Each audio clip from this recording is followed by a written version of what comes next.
ஆஞ்சநேயருடா ஆஞ்சிக்கு வாடா வாடா என்ன ஆஞ்சநேயர் சாமி 7 கடல் தாண்டாருலடா. தாண்டாருங்க. தாண்டலடா. கடலை தாண்ட முடியாது. ஆத்த தாண்ட முடியாது. குளத்தை தாண்ட முடியாது. குட்டையை கூட தாண்ட முடியாது. பாவங்க கண்ணு அவிஞ்சு போய்டும். தாண்டாருங்க. இல்ல அந்த ஆஞ்சநேயர் சாமி 7 கடலையும் தாண்டினாருன்னு இந்த வெத்து வேட்டுங்க நம்பணும்னா நீ ஆஞ்சநேயர் பக்தங்கிறதுனால அந்த ஆத்த தாண்டணும். ஆத்தையா? ஏய் ஆத்த தாண்டுமா? என்னடா முடியுமா? முடியாதுடா. இங்க தாண்டற பாக்க.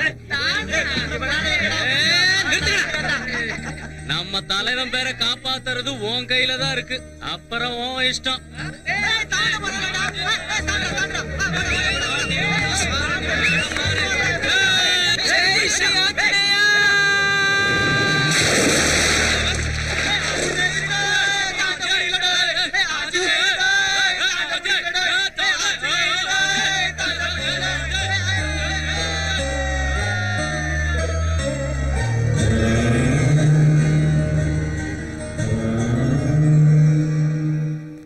சரி சரி.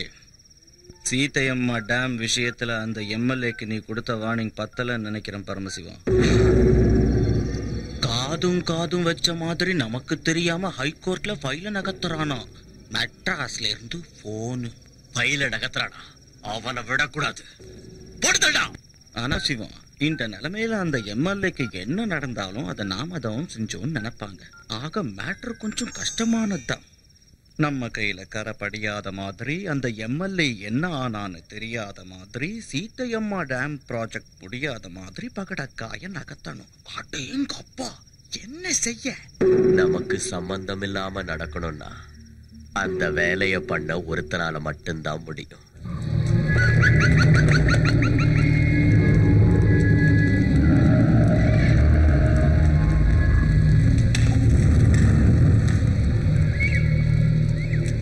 சாமி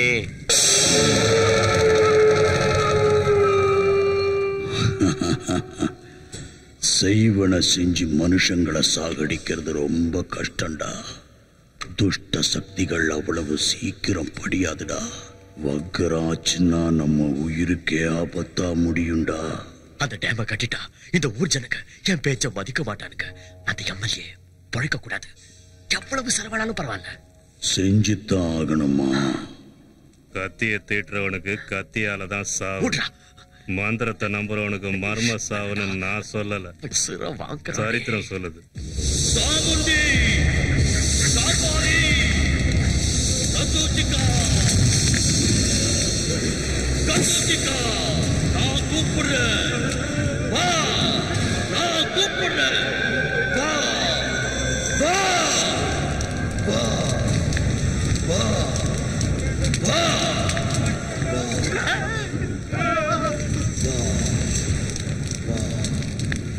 என் உயிரை பணைய வச்சாவது அந்த சீதையம்மா டேம கட்டி முடிப்பேன்.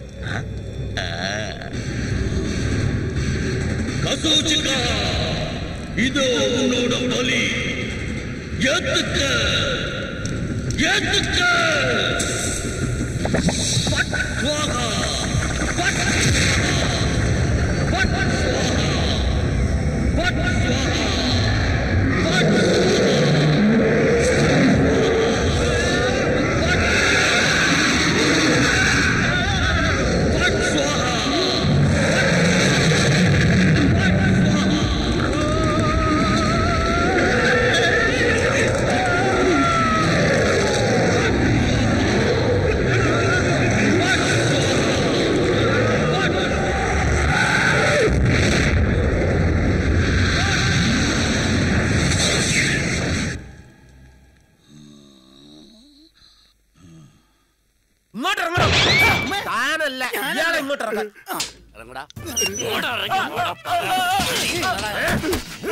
ആ ഭൂപതിയുടെ വായിൽ നിന്ന് നിന്റെ പേര് പുറത്തു വരുന്നതിന് മുമ്പ് എന്നോട് പറഞ്ഞു തൊലക്കടാ, നീയാണ് വിഗ്രഹം മോഷ്ടിച്ചതെന്ന്.